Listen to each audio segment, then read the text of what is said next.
ये परीक्षा की समाप्ति का समय बहुत थोड़ा है, और एक बार सतगुरु रामपाल जी सार जेल से बाहर आ गए, तुम कभी जिंदगी में भगत नहीं बन सकते। अरे उसके बाद तो दुनिया ही आएगी इनके चरणों में अपनी जान बचाने के लिए। दुनिया इनको भगवान भगवान कहेगी, परमात्मा परमात्मा कहेगी। वो परमात्मा कहना नहीं होगा, दिल से मानना पड़ता है, अंतरात्मा से ज्ञान को आधार बनाकर तमाम वो क्रिया करनी पड़ेंगी जो भगवान के साथ की जाती हैं। अगर आप लोगों ने वास्तव में सतलोक आश्रम वालों ने संत रामपाल जी को भगवान मान लिया, कबीर मान लिया, तो उतारो कबीर भगवान की आरती, 5 दीपक वाली थाल के साथ उतारो आरती, जो विधान परमात्मा ने संध्या आरती में बता दिया। पहली आरती हरि दरबारे, तेज पुंज जहां प्राण उधारे, पाती पंच पोहप कर पूजा, देव निरंजन और न दूजा। पाती पंच पोहप कर पूजा, 5 दीपक वाली थाल के साथ आरती उतारो अपने भगवान की। जो आरती 5 दीपक वाले थाल के साथ सतगुरु रामपाल जी सतलोक आश्रम बरवाड़ा में भोग लगाते समय उतारा करते थे, आप और हमें सिखाया करते थे कि नादानो देखो, मैं इस कबीर की फोटो के आगे इसको भगवान मानकर आरती उतार रहा हूं, क्योंकि तुम संगत वाले अभी अपने गुरु को भगवान नहीं मान रहे, कबीर नहीं मान रहे। जिस दिन तुम्हारे ये बात समझ में आ जाए, उस दिन तुम भी अपने गुरु को भगवान मान के इसी प्रकार से आरती उतारना। ये विधान है। गीता अध्याय 3 श्लोक नंबर 13, परमात्मा को भोग लगाए बिना जो अन्न पकाते हैं पाप खाते हैं। तो तुम्हें तो अभी परमात्मा का नहीं पता क्लियर कि परमात्मा है कौन। तुम्हारी नजरों में तो 2 परमात्मा है, संत रामपाल जी भी और दाढ़ी मूछ वाली कबीर की फोटो भी। तुम तो 2 नाव की सवारी कर रहे हो, दोगली भक्ति कर रहे हो, तुम तो वैश्या भक्ति कर रहे हो, व्यभिचारिणी। तुम्हारे ऊपर आशीर्वाद कैसे बरसेगा सतगुरु का? कैसे तुम्हारी भक्ति सफल होगी? कैसे तुम्हें सद्बुद्धि आएगी? भगवान को भोग लगा के अन्न खाओ अपने घर पे, तब सद्बुद्धि आएगी। तुम मानते नहीं भगवान।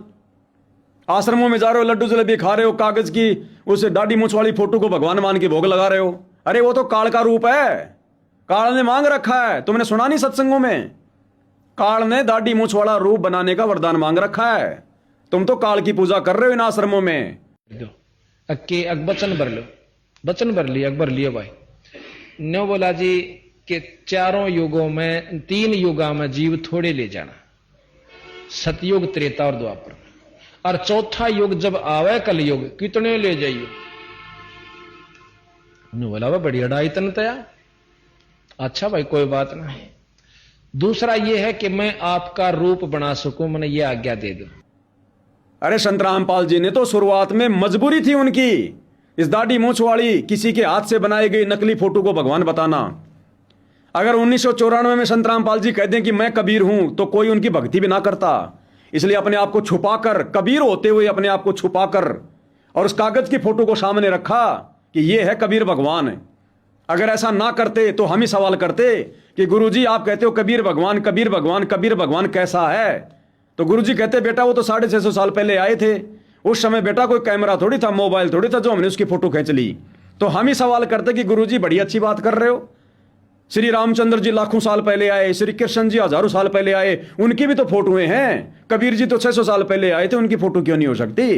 तो गुरुजी ने हम मंद बुद्धियों की मंद बुद्धि को देखते हुए कि ये मुझे कबीर के रूप में स्वीकार नहीं करेंगे, इनके मन में दोष आएगा तुरंत कि ये गांव धनाना का नंद राम जाट का बेटा रामपाल कब से ये कबीर हो गया। देखो कितना ढोंग कर रहे हैं, कितना पाखंड कर रहे हैं। हम उनके सत्संग में ना सुनते, इसलिए हमारे निकट आने के लिए, हमें भक्ति समझाने के लिए अपने आप को उन्होंने जो है कबीर का दास कहना पड़ा, उस कबीर का भेजा हुआ उनका नौकर बोलना पड़ा, ताकि हम उनके सत्संग सुने। अरे अब तो समझ जाओ, अब तो सुधर जाओ कम से कम। अब इतना ज्ञान सुनने के बाद, इतने प्रमाण देखने के बाद तो अपने गुरु को परमात्मा मान लो, भगवान मान लो।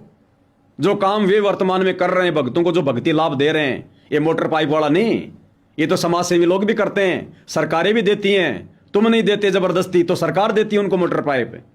गरीबों के मकान, प्रधानमंत्री आवास योजना के तहत करोड़ों लोगों के मकान भारत सरकार बना चुकी है। तुमने 15 मकान बना दिए तो क्या हुआ? ये काम तो सरकार भी कर रही है, करती आ रही है, इससे कोई भगवान नहीं हो जाता। नरेंद्र मोदी के शासनकाल में लाखों मकान बन गए गरीबों के, तो क्या उसको भगवान मान लें? तो ये भगवान की परिभाषा नहीं होती है।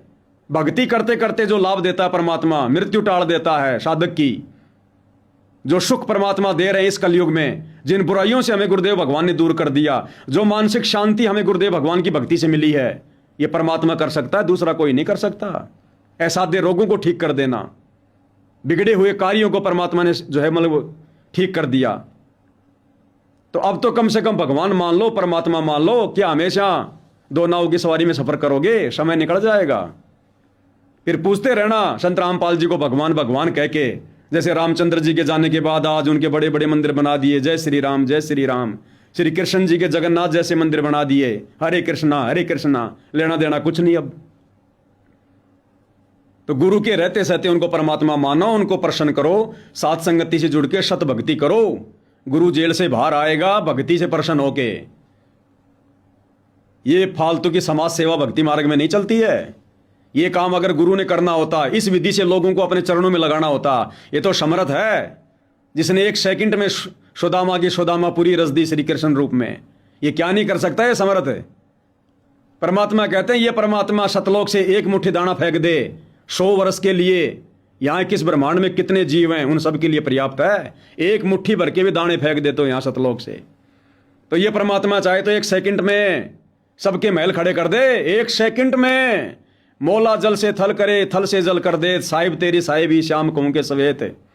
सतगुरु जो चावे सो कर ही, भरम पड़ो मत कोई। सेऊ धड़ पर शीश चढ़ाया, पाछे करी जो है रसोई।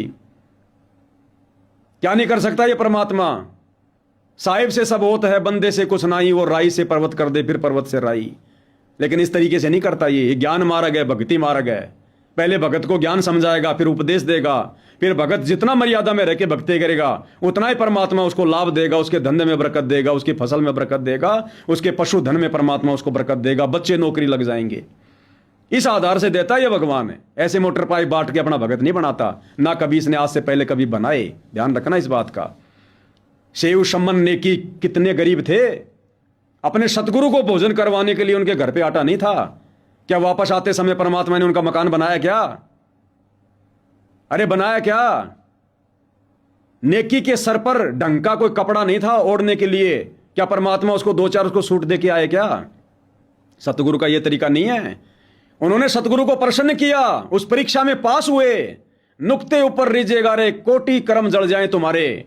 उन्होंने वो परीक्षा दी, विश्वास रहा उनको, दृढ़ रहे, अटल रहे। सतगुरु को उन्होंने प्रसन्न किया, बेटे की गर्दन तक काट दी। उस भक्ति से प्रसन्न होकर परमात्मा ने उसी जन्म में उसके धंधे में बरकत दे दी। 1 नंबर का सेठ बना दिया सम्मन को, दिल्ली का उस समय 1 नंबर का सेठ है।